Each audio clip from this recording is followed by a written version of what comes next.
बरेली में जुमा की नमाज के बाद हुए बवाल के मामले में मौलाना तौकीर रजा के करीबी डॉक्टर नफीस अहमद बेटे के साथ हुए गिरफ्तार। हाल ही में डॉक्टर नफीस का वीडियो सोशल मीडिया पर वायरल हुआ था, जिसमें वह कहते हुए नजर आ रहे हैं कि मैं उसके हाथ काट लूंगा। मौलाना तौकीर रजा के करीबी डॉक्टर नफीस और उसके बेटे के ऊपर कई गंभीर आरोप हैं।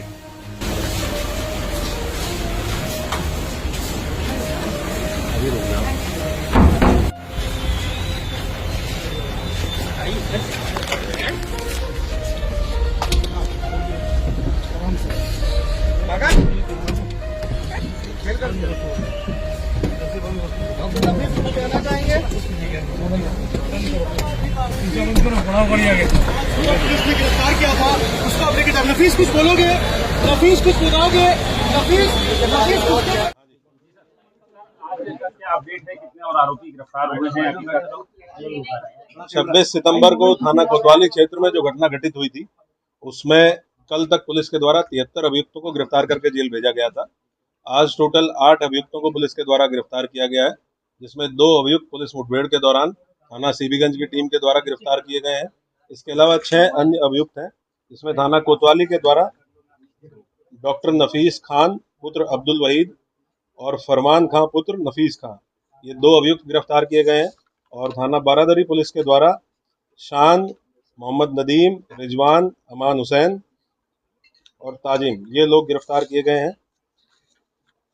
इस प्रकार से टोटल हम लोगों के 8 अभियुक्त हैं जो आज की डेट में गिरफ्तार होकर जेल जा रहे हैं। टोटल पुलिस के द्वारा अब तक 81 अभियुक्त इसमें गिरफ्तार किए जा चुके हैं। हम लोगों की टीमें सीसीटीवी के माध्यम से, ICCC कंट्रोल रूम के जो फुटेजेज उपलब्ध हैं उसके माध्यम से, ड्रोन की जो फुटेजेज उपलब्ध हैं उसके माध्यम से लगातार इस आइडेंटिफिकेशन के लिए लगे हुए हैं कि कौन कौन ऐसे लोग थे जो भीड़ को उकसाने में और भीड़ को एग्रेसिव बनाने में शामिल थे। हम लोगों का मेन फोकस उन लोगों के ऊपर है जिन्होंने इस पूरे प्रोटेस्ट को ऑर्गेनाइज करने में और जो वहाँ पे भीड़ एकत्र हुई उसको एग्रेसिव बनाने में जिनकी अहम भूमिका थी, उसके संबंध में हम लोग इन्वेस्टिगेट कर रहे हैं।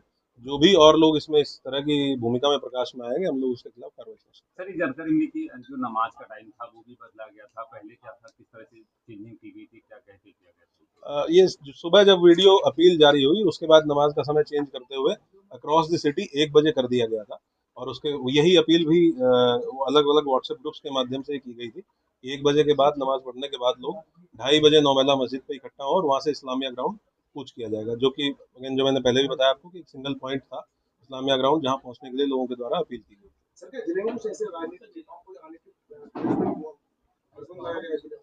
धारा 144 या धारा 163 BNSS जनपद में लागू है और उसका ये डीएम जिला मजिस्ट्रेट के द्वारा लागू की गई है। उसका पूर्णतः अनुपालन हम लोग सुनिश्चित करेंगे, तो उसी का अनुपालन किया जा रहा है। डॉक्टर नफीस ने सब पूछताछ में क्या बताया कि कब से प्लानिंग चल रही थी इस पूरे बवाल को करने की, कहाँ कहाँ से लोग बुलाए गए थे? जो कोतवाली पुलिस के द्वारा गिरफ्तार किया गया है डॉक्टर नफीस और उनका पुत्र, इससे पूछताछ में ये बातें प्रकाश में आई है कि 19 तारीख को जब ये अपील जारी की गई लगभग 1 हफ्ता पहले, और उसके बाद लगातार संवाद स्थापित किया गया और बताया गया कि इस प्रकार का कोई भी कार्यक्रम लॉ एंड ऑर्डर के पॉइंट ऑफ व्यू से, क्योंकि त्योहारों का समय है और उसके साथ साथ पहले भी इस तरह के जब कार्यक्रम हुए हैं तो काफ़ी समस्याएं पैदा हुई हैं, बहुत घटनाएं हुई हैं, तो इसको करना उचित नहीं रहेगा, इसलिए इसकी अनुमति नहीं दी गई। और हम लोगों को आशंका थी कि बाहर के भी लोग इसमें पार्टिसिपेट करके और वायलेंस कर सकते हैं।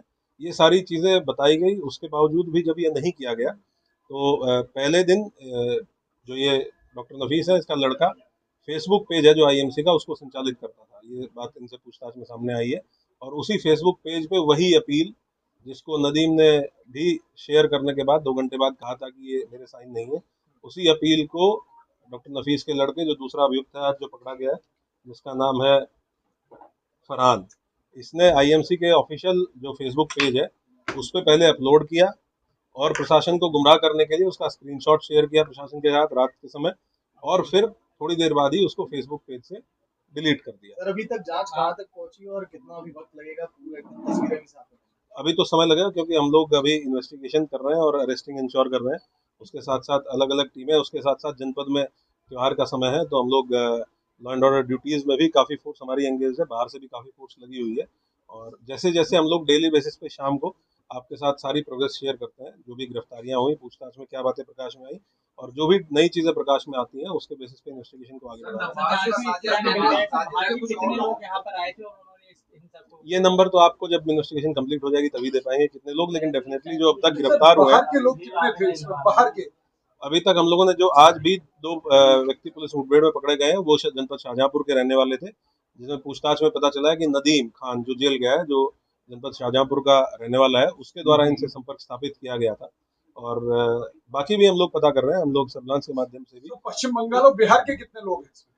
जो लोग जेल गए हैं उसमें से कुछ लोग पश्चिम बंगाल और बिहार के रहने वाले हैं, समूह 3 लोग ऐसे हैं जो अन्य प्रदेशों के रहने वाले हैं। तो हम लोग ये अभी और इसको सर्विलांस के माध्यम से भी तस्दीक कर रहे हैं कि कौन कौन लोग थे। ये भी देखना इंपॉर्टेंट है कि जो लोग वहाँ के रहने वाले हैं वो यहाँ कितने समय से थे, तो हम लोग उस पर भी इन्वेस्टिगेशन कर रहे हैं कि क्या ये कुछ समय पहले आए थे या लंबे समय से यहाँ थे। जैसी चीजें क्लियर होंगी हम लोग शेयर